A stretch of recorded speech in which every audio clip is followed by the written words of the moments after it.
भारतीय दवाओं की क्वालिटी को लेकर दुनिया भर में उठ रहे सवालों के बाद दवा रेगुलेटर सीडीएससीओ की जांच की जा रही है।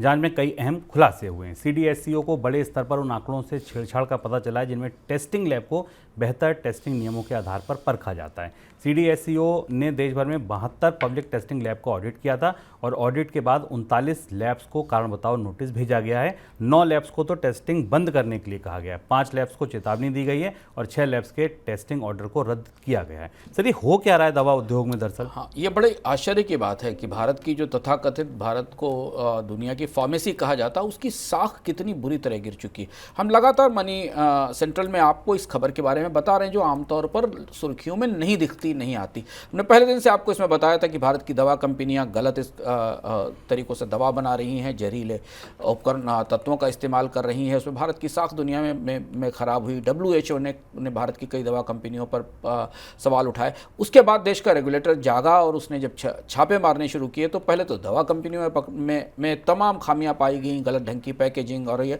अब ये तो बेहद जटिल चीज़ है कि जिन लेबोरेटरीज से ये टेस्ट होकर आ रही हैं उन्हीं लेबोरेटरीज के कामकाज में खामियां, यानी ये एक बड़ा रैकेट था भारत का जिसमें दवा कंपनियां, लेबोरेटरीज, केमिकल सप्लायर, एक्सपोर्टर ये सब मिले हुए थे और ये भारत के दवा उद्योग में इस तरह से काम कर रहे थे जो किसी भी तरीके से दवा नियमों के हिसाब से सही नहीं। जो आंकड़े ताजे आए हैं जो रेगुलेटर की तरफ से, उस हिसाब से 72 टेस्टिंग लैब्स ऐसी हैं जहां ये दवाओं के नमूने टेस्ट होने जाते हैं और वहां पर उन्होंने एसओपी का पालन ही नहीं किया। जो स्टैंडर्ड ऑपरेटिंग प्रोसीजर था जांच का, उसे पालन नहीं किया। ऐसा पहली बार भारत में हुआ जब एक साथ इतनी टेस्टिंग लैब्स को सस्पेंड कर दिया गया, उनके कामकाज को बंद कर दिया गया। और ये तब पता चला भारत में जब भारत के निर्यात में खोट पाई गई, जब ये पाया गया कि भारत की दवाएं खाकर लोग मरे, बच्चे बीमार हुए।